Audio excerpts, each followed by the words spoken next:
Cardiopatía isquémica, también llamada enfermedad coronaria. Entonces vamos a iniciar con los aspectos generales y luego ya vamos a clasificar, ¿no? La forma crónica, que es la angina estable, y la forma aguda, que es el síndrome coronario agudo. Muy bien. Entonces, la cardiopatía isquémica, ¿cómo se define la isquemia al corazón o enfermedad coronaria? Tenemos que entender que el miocardio, el músculo cardíaco, que es un músculo, ¿no es cierto?, importante, que va a recibir oxígeno. Entonces hay un equilibrio entre la demanda y el aporte de oxígeno hacia el miocardio. La demanda de oxígeno, o sea, lo que necesita de oxígeno el miocardio, depende de la frecuencia cardíaca. Porque si el corazón está rápido, doctores, el miocardio necesita más oxígeno, ¿no es cierto? La contractibilidad, porque es el trabajo del corazón bomba, va a consumir más oxígeno. La precarga, ¿no es cierto?, que es el retorno venoso, la volemia, la poscarga, que es la resistencia a la eyección. Entonces todos esos factores hacen que aumente el consumo de oxígeno por parte del miocardio. Y eso debe estar en equilibrio. ¿Con quién? Con el aporte de oxígeno. ¿Y quién aporta oxígeno al miocardio? El flujo sanguíneo de las arterias coronarias, cuando éstas se dilatan por la adenosina, etc. O el flujo regional del miocardio también. Cuando el miocardio está relajado, recuerden, las arterias coronarias se dilatan más. Entonces, lo normal es que debe haber un equilibrio entre el consumo de oxígeno y el aporte de oxígeno. ¿Cuándo se produce la cardiopatía isquémica? La cardiopatía isquémica, ¿no es cierto?, se produce cuando hay más demanda y menos aporte de oxígeno. Es decir, empieza un desequilibrio, ¿no?, entre la demanda y el aporte. Aumenta la demanda y disminuye el aporte de oxígeno. Ahora, el factor más importante es la disminución del aporte del oxígeno, porque como vamos a ver, la causa más frecuente es la aterosclerosis, o sea, va a fallar este factor, el flujo coronario. Por eso también a la cardiopatía isquémica se le conoce con el nombre de enfermedad coronaria, ¿no es cierto? El contexto clínico para sospechar una cardiopatía isquémica, porque el diagnóstico es eminentemente clínico, son los factores de riesgo, ¿ya? Tú vas a sospechar un paciente con dolor de pecho, la famosa angina, que tiene este contexto, estos factores, lo primero que debes pensar es una cardiopatía isquémica. Los no modificables, la edad, ¿no es cierto? En el varón un poquito antes, a partir de los 45 años. En la mujer un poquito después, a partir de los 55 años. Recuerden que la mujer es la edad más retardada por el efecto protector de los estrógenos, ¿correcto? Muy bien. Por eso cuando ya llega la menopausia, ya se iguala en riesgo cardiovascular con el varón, ¿ya? Muy bien. Pero el varón tiene mal pronóstico. O sea, el varón, el ser varón, tiene mal pronóstico o más riesgo de cardiopatía isquémica. Los antecedentes también, familiares, ¿no?, de infarto, de cardiopatía isquémica. Pero luego tenemos los modificables. Y dentro de los modificables tenemos estos 4 factores de riesgo cardiovasculares mayores que tienen que acordarse. A la cabeza está tabaco, lo que viene a ser la hipertensión arterial, la diabetes y la dislipidemia. Por favor, acuérdense esos 4 factores de riesgo cardiovasculares que son los factores mayores, los que dan alto riesgo. Tabaco, hipertensión, diabetes, dislipidemia. Entonces, si te dicen un paciente con estos factores, ¿no es cierto?, adulto mayor, diabético, fumador, con colesterol alto, etc., y te dice que viene con dolor de pecho, lo primero que debes pensar es una cardiopatía isquémica, por favor. Por eso tienen que ver el contexto clínico, ¿ya? El contexto clínico es muy importante. Todos los demás factores serán menores. Si te dicen obesidad, sedentarismo, etc., todos los demás son menores. Entonces, acuérdate siempre de los mayores, factores mayores. Muy bien.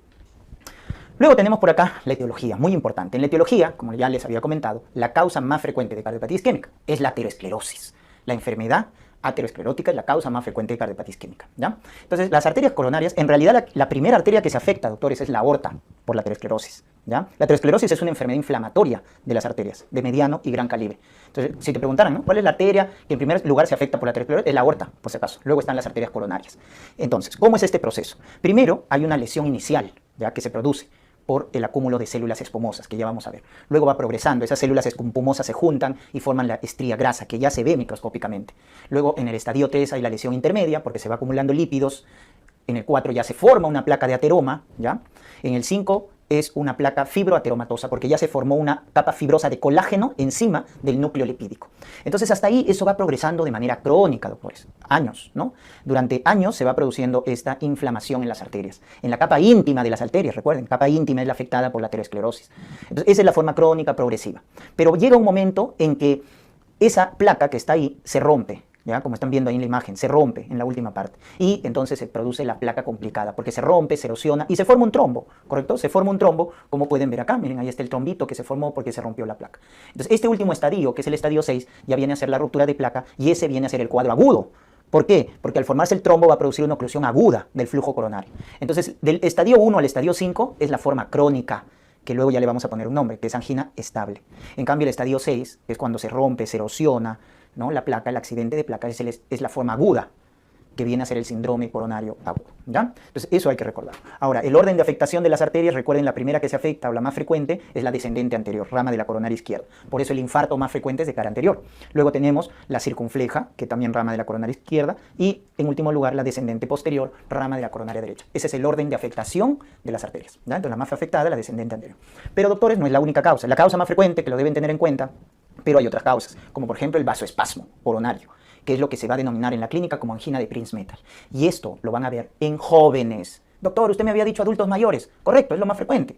Pero si te quieren tomar de sorpresa y te dicen joven, con dolor de pecho, que consume cocaína, y viene a la emergencia, ¿no? Con midriasis, dolor de pecho opresivo, tipo un infarto, pero es joven, pero consume cocaína. Sospechen entonces en la angina de Prinzmetal, que es por vasoespasmo coronario, ¿ya? Cuyo tratamiento de elección son los calcio antagonistas, acuérdate. Muy bien, entonces, mucho cuidado. Joven que consume cocaína hace angina de Prinzmetal por vasoespasmo, no es por aterosclerosis. También hay el denominado síndrome X, por la alteración de la microcirculación coronaria. Acá fallan los receptores de adenosina en las arterias coronarias. Entonces, igual, la arteria coronaria está normal, no hay aterosclerosis. Sin embargo, hay isquemia. ¿Por qué? Porque no hay el regulador del tono vascular en las arterias coronarias. ¿Quién es? La adenosina. La adenosina es un vasodilatador coronario. Sus receptores están alterados. Entonces eso va a generar el síndrome X, o se va a producir el síndrome X, por alteración de la microcirculación, recuerden, por alteración del receptor de adenosina. También el embolismo coronario puede producir isquemia, endocarditis infecciosa, genera émbolos, fibrilación auricular, que es el principal factor cardioembólico, ¿verdad? Y también las vasculitis a nivel de las arterias coronarias. Y acá siempre les hago acordar en pediatría, ¿no es cierto? Niñito, rojo, ¿no? Acuérdense, y que forma microaneurismas en la arteria coronaria, que se rompen y obviamente generan isquemia. Ahí está, ¿no es cierto?, la enfermedad de Kawasaki. Sífilis también forma o produce vasculitis en las arterias coronarias y puede producir isquemia, ¿no? Entonces, lo típico de la cardiopatía isquémica es el adulto mayor que fuma, diabético, hipertenso, colesterol alto y cuya causa más frecuente es aterosclerosis. Eso deben acordarse. Pero si te dicen joven que consume cocaína, piensen en angina de Prinzmetal. Niñito que forma microaneurismas coronarias, piensen en enfermedad de Kawasaki. ¿Ves? Hay para todos los gustos, pero siempre hay que acordarnos de lo más frecuente. Muy bien. Y vamos a explicar un poquito la fisiopatología para que se nos quede, ¿no? Cómo se produce la aterosclerosis. Entonces, recuerden que la aterosclerosis es la enfermedad inflamatoria de las arterias de mediano y gran calibre. Está alterada la capa íntima, miren, el endotelio, ¿no es cierto? Que es un gran regulador del flujo sanguíneo. Entonces, ¿qué va a pasar? A nivel del espacio subendotelial, por eso la capa íntima, se va a empezar a acumular lo que viene a ser esta molécula, que es el LDL colesterol. Cuando hay LDL colesterol en gran cantidad, empieza a acumularse en el subendotelio, miren.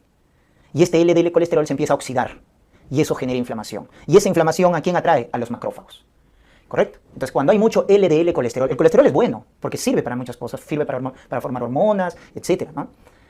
Forma parte de la membrana celular, pero cuando está en exceso ya empieza a acumularse en el subendotelio, el LDL colesterol. Se oxida, genera inflamación, atrae macrófagos por citoquinas. Este macrófago entonces por diapedesis, miren, ingresa, entonces se empieza a acumular en el subendotelio porque es una inflamación y empieza a fagocitar ese LDL colesterol oxidado. Y ahí se forma la famosa célula espumosa, porque la fagocita, ¿no? Ahí es donde luego esta célula espumosa empieza a acumularse, o sea, empiezan a agruparse y forman la famosa estría grasa, que es el estadio 2. ¿Correcto? Entonces, en la lesión inicial, en el estadio 1, veíamos, son células espumosas aisladas. La estría grasa ahí es cuando se juntan, ¿no es cierto?, varias células espumosas. Luego ya la lesión intermedia y el ateroma es cuando se empieza a acumular bastante ya lípido extracelular. O sea, el macrófago ya no se da abasto y entonces empieza a depositarse el colesterol, el LDL colesterol, en el subendotelio. A nivel extracelular, se empieza a acumular, se forma un núcleo lipídico, luego una capa fibrosa, ¿no? Y ahí ya tenemos lo que viene a ser la placa fibroateromatosa, ¿ya? Esa es la fisiopatología, que hay que recordarlo porque es la causa más frecuente de cardiopatía isquémica. Muy bien. Luego tenemos por acá la patogenia, ¿ya? De la cardiopatía isquémica. Recordemos que la aterosclerosis o cualquier otro factor lo que va a producir es reducción del flujo coronario. Por eso habíamos visto en la definición, hay menos aporte de oxígeno, porque se reduce el flujo coronario, principalmente. Entonces, esa reducción del flujo coronario va a producir isquemia. Si esa isquemia es aguda, severa, ¿no es cierto?, va a producir el llamado miocardio aturdido, ¿correcto? Cuando la isquemia es aguda, severa, o sea, la forma aguda de la isquemia. Cuando es crónica, progresiva, va a producir el miocardio hibernado. Miren esos conceptos patológicos que les pueden preguntar. La isquemia aguda, severa, genera el miocardio aturdido, y la isquemia crónica, el miocardio hibernado, ¿correcto? En cambio, cuando ya la isquemia es completa, persistente, o sea, muy severa, ya produce una necrosis del miocardio, pues que es la muerte celular. Porque el miocardio aturdido y el miocardio hibernado, ojo, es miocardio viable. O sea, es un miocardio que se está comprometiendo, pero todavía es recuperable, es reversible, ¿correcto? Y esto es lo que se busca conservar, pues, con la terapia, ¿no?, de la cardiopatía isquémica. Hacer que el miocardio viable persista, ¿ya?